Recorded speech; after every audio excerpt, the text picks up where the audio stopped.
Sir, आप महाराष्ट्र के राष्ट्रवादी के बहुत बड़े जिम्मेदार हैं और आज आपको समाचार मिला ही होगा कि एक बहुत बड़ा फैसला हमारा सरकार ने ली है। तरह तरह की बातें चढ़ रही, आप सरकार में हैं, आज खासकर मुसलमानों आप बहुत तबका नाराज़गी जाहिर कर रहे हैं, इसके पर क्या कहेंगे? देखिए, जहाँ तक राष्ट्रवादी का विषय आप कह रहे हैं, कैबिनेट का सिस्टम ये है कि कैबिनेट में कांग्रेस, राष्ट्रवादी और सेना तीनों की सरकार है, तो मिनिस्टर अपने अपनी राय रखते हैं विषय पर और राय रखने के बाद डिसीजन मुख्यमंत्री लेते हैं। तो कल आज सुबह ही राष्ट्रवादी कांग्रेस और कांग्रेस की तरफ से मुख्यमंत्री से मिलकर कहा गया था कि ये विषय इसमें न लाया जाए कैबिनेट में, क्योंकि कॉमन मिनिमम प्रोग्राम में ये विषय नहीं था। लेकिन मुख्यमंत्री ने हठधर्मी की, आप जानते कि उनका आखिरी दिन जाने के करीब है वो, तो जाते जाते उन्हें अपने लोगों को कुछ तो भी तोहफा देके जाने के चक्कर में, जबकि ये गवर्नमेंट माइनॉरिटी गवर्नमेंट है, जिस गवर्नमेंट का विश्वास आया है, इसको ऐसे पॉलिसी मैटर डिसीजन लेने का अधिकार ही नहीं, तो इनके डिसीजन की कोई अहमियत नहीं है।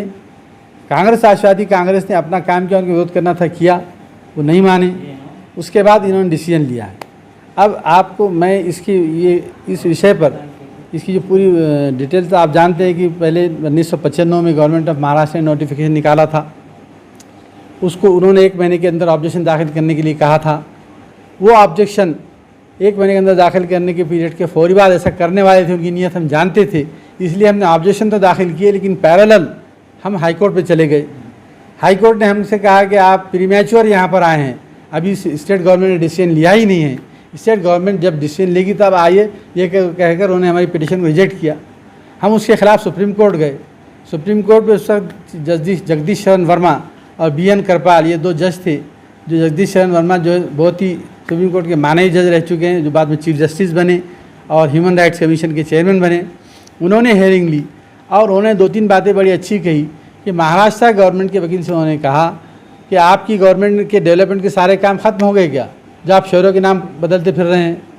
और उन्होंने ये कहा कि आपको औरंगाबाद शहर से इतना ही, औरंगाबाद नाम बदलने की ख्वाहिश है, समाजनगर नाम रखने की ख्वाहिश है, तो एक नया शहर बसाओ। उन्होंने ये भी कहा कि तारीख़ के पेजेस फाड़ने से तारीखें मिटाई नहीं जा सकती। और उन्होंने आखिर में ये कहा कि आप औरंगाबाद समाजनगर अगर आपको नाम रखना है तो एक नया शहर बसाओ। ये कहकर उन्होंने पिटीशन फेंक दिया, ये कहा कि स्टे टिल फाइनल डिसीजन, और वो 96 में ये हुआ। उसके बाद 99 में महाराष्ट्र में कांग्रेस, राष्ट्रवादी कांग्रेस की सरकार आई, जिसके मुख्यमंत्री विलासराव देशमुख थे। हमने उनसे मिलकर ये बात रखी कि मराठवाड़ा में शिवसेना जो हिंदू मुस्लिम को लड़वाने की कोशिश कर रही है, औरंगाबाद का नाम, उस्मान का नाम बदल कर, हालांकि अवाम की कोई डिमांड नहीं है, ये इनकी अपनी ख्वाहिश है, इनका अपना एजेंडा है। तो उन्होंने कहा ये सही है। और तो फिर हमने क्या करना चाहिए, हमने कहा कि भाई आप ये नोटिफिकेशन विड्रा कर लो, जो गवर्नमेंट ने जो अधिसूचना निकाली है इसको आप विड्रा कर लीजिए, ये विड्रा हो गया तो एडमिट मसला ख़त्म हो जाएगा। तो विलासराव देशमुख की सरकार ने उस वक्त औरंगाबाद और उस्मानाबाद दोनों शहरों के नामों की जो अधिसूचना थी उसको उन्होंने रद्द कर दिया और नोटिफिकेशन विड्रा कर लिया, और इस तरीके से मामला ख़त्म हो चुका था। जब सुप्रीम कोर्ट में 2002 में मैटर फाइनल डिसीजन के लिए हियरिंग के लिए आया, तो सुप्रीम कोर्ट ने हमसे यही कहा कि जब ये विषय गवर्नमेंट ने नोटिफिकेशन विड्रा कर चुकी है तो आप फिर अब आपकी पिटीशन इंफ्रक्शस हो गई है, तो आप या तो इसको विड्रा कर लो या हम इसको डिस्पोज ऑफ करेंगे, और इस तरह से डिस्पोज ऑफ हो गई। अब चूँकि आज फिर ये गवर्नमेंट ने, महाराष्ट्र गवर्नमेंट ने कैबिनेट में डिसीजन लिया है, तो कैबिनेट का डिसीजन कोई फाइनल डिसीजन तो नहीं होता, ये आप भी जानते हैं कि इससे पहले कैबिनेट डिसीजन भी हुआ था और विधानसभा में ठहराव भी पास हुआ था। उसके बाद हम सुप्रीम कोर्ट पे गए, हमें स्टे लाकर 25-27 साल रुक गया था। तो आज भी हमारे सामने कोर्ट के दरवाजे खुले हैं, लेकिन गवर्नमेंट का ये डिसीजन सुप्रीम कोर्ट का अवमान है, सुप्रीम कोर्ट के साथ धोखा है। सुप्रीम कोर्ट के स्टे पीरियड में महाराष्ट्र गवर्नमेंट ने ये अधिसूचना विड्रा कर आज फिर से वापस लाना, ये सुप्रीम कोर्ट का अवमान है, ये सुप्रीम कोर्ट के साथ धोखा है।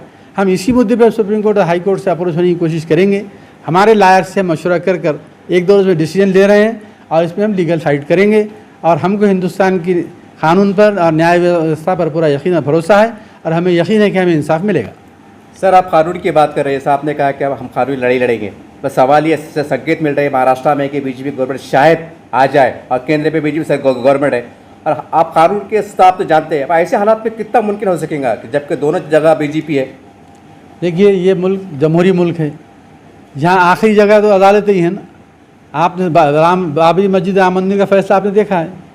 कोशिश आखिरी तक करना हमारा काम है, फैसले करना अल्लाह ताला का काम है, इसलिए हमको यकीन है कि हम इंसाफ हासिल करेंगे। सर अभी भी आपने कहा है कि मुख्यमंत्री का आपका अपना ज़ाती फैसला था, हम उसके विरोध में थे, लेकिन मीडिया के माध्यम से हमने देखा है दोपहर तक ये समाचार मिल रहे हैं कि कांग्रेस और राष्ट्रवादी ने स्पष्ट रूप से कहा है कि हम मुख्यमंत्री के साथ है। क्या माना जाए? उन्होंने मुख्यमंत्री से साथ है, ये राजकीय भाषा है उनकी कि कल अगर अविश्वास आता है, मुख्यमंत्री सरकार गिराई जाती है, हटाई जाती है, तो मुख्यमंत्री के साथ है। मुख्यमंत्री के सारे गलत फैसले और सही फैसलों के लिए साथ नहीं रहते, अपना पक्ष उसका जिम्मेदार होता है। आर्यवल साहब राष्ट्रवादी क्या भूमिका रहेगी? ठोस भूमिका।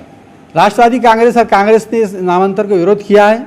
आज सुबह में शरद पवार साहब के पास हमारे कांग्रेस के नसीम आरिफ खान, नाना पटेले, राष्ट्रवादी कांग्रेस के सभी नेता, फौजिया खान मैडम और MM शेख साहब और तुम्हारे अबू आसिम आजमी साहब, ये सब लोगों ने बात रखी और सब ने मुख्यमंत्री से कहा था कि ये प्रस्ताव इसमें न लाया जाए कैबिनेट में, क्योंकि ये हमारा एजेंडे का विषय नहीं है। लेकिन मुख्यमंत्री नहीं माने। और क्यों नहीं माने? आप जानते कि अब उनका वक्त जाने का वक्त करीब है, उनको अब किसी की परवाह नहीं रही, उन्होंने अपने डिसीजन लिया है, तो ठीक है, अब उन्होंने अपना काम किया, हम अपना काम करेंगे।